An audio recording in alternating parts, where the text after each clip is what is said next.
Haleluya. Puji Tuhan, selamat pagi dan salam sejahtera buat kita sekalian.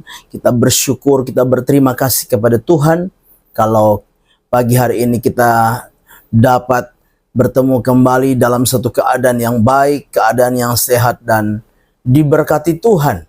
Nah, itu sebabnya pagi yang baik ini sebelum kita beraktivitas, mari sediakan hati kita, sediakan diri kita bersama-sama untuk mendengarkan firman Tuhan. Mari kita berdoa. Bapa di dalam surga, Bapa di dalam nama Tuhan kami Yesus Kristus, kami bersyukur untuk segala anugerah-Mu, kasih karunia-Mu yang kami nikmati di dalam setiap kehidupan kami. Terima kasih pagi hari ini kami dapat ada sebagaimana kami ada dalam keadaan yang baik, keadaan yang sehat dan diberkati Tuhan. Itu sebabnya pagi ini kami mau mendengarkan firman Tuhan, mendasari seluruh aktivitas kami di sepanjang hari ini. Kami serahkan seluruh hidup kami dalam tangan Tuhan. Kami mau dengar firman-Mu dalam nama Tuhan kami Yesus Kristus. Kami berdoa, haleluya, amin. Puji Tuhan. Pagi hari ini tema firman Tuhan yang ingin saya sampaikan kepada kita sekalian yaitu, sebab aku hidup dan kamu pun akan hidup. Mari kita memperhatikan firman Tuhan bersama-sama di dalam Yohanes pasal yang ke-14 ayat 19. Demikian firman Tuhan. Tinggal sesaat lagi dan dunia tidak akan melihat aku lagi. Tetapi kamu melihat aku, sebab aku hidup dan kamu pun akan hidup. Puji Tuhan. Bapak Ibu jemaat yang kekasih di dalam Tuhan kita Yesus Kristus, melalui bagian firman Tuhan ini kita dapat mempelajari bagaimana Yesus menyampaikan kepada murid-muridnya tentang keberadaannya, tentang pribadinya.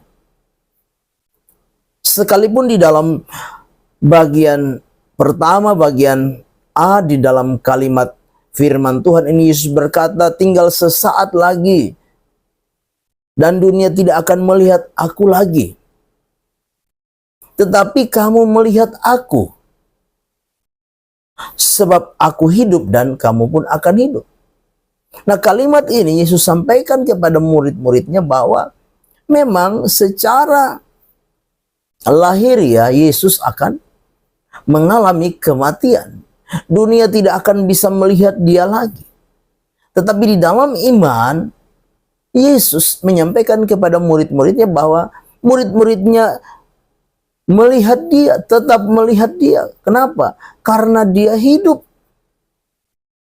Ini menunjukkan, ini membuktikan bahwa Yesus sedang menyampaikan bahwa dirinya adalah Tuhan itu sendiri. Tuhan yang apa? Tetap hidup. Sekalipun dalam keadaannya sebagai manusia, dia harus mati untuk menanggung dosa umat manusia. Tapi dengan jelas firman berkata bahwa pada hari yang ketiga Yesus bangkit, mengalahkan kematian dan membuktikan dirinya sebagai Tuhan yang mengalahkan kematian. Membuktikan dirinya bahwa dia adalah Tuhan yang apa? Mengatasi kematian, mengatasi maut. Nah, itu sebabnya lewat bagian firman Tuhan pagi hari ini kita mau belajar. Hidup apa saja yang Yesus jaminkan, yang Yesus berikan di dalam setiap kehidupan kita sebagai orang-orang percaya. Nah, yang pertama yang kita bisa perhatikan pagi hari ini yaitu Yesus memberi hidup yang kekal. Dari kalimat yang kita baca tadi, sebab aku hidup, maka kamu pun akan hidup. Bapak Ibu jemaat yang kekasih, sebagai orang-orang yang percaya kita patut bersyukur dan berterima kasih kepada Tuhan Yesus. Karena apa? Dia memberikan sebuah jaminan, dia memberikan sebuah kehidupan kepada saudara dan saya, yaitu apa? Kehidupan kekal. Melalui kematian dan kebangkitannya, Yesus memberikan jaminan, kepastian kehidupan kekal di dalam setiap kehidupan kita sebagai orang-orang percaya. Ketika kita percaya kepada Yesus Kristus, bahwa keselamatan itu menjadi bagian di dalam setiap kehidupan kita. Kita percaya kepada Yesus Kristus, maka Yesus sendiri berkata, ya, bahwa Dia akan memberikan kehidupan yang kekal kepada orang-orang yang percaya kepadanya.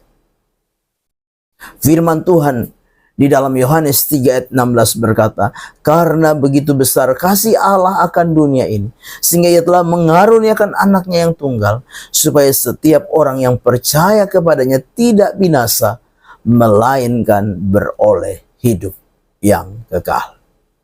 Puji Tuhan. Yang kedua, Yesus memberikan hidup yang bagaimana? Yang kedua, yaitu Yesus memberikan hidup yang baru. Satu kehidupan yang baru.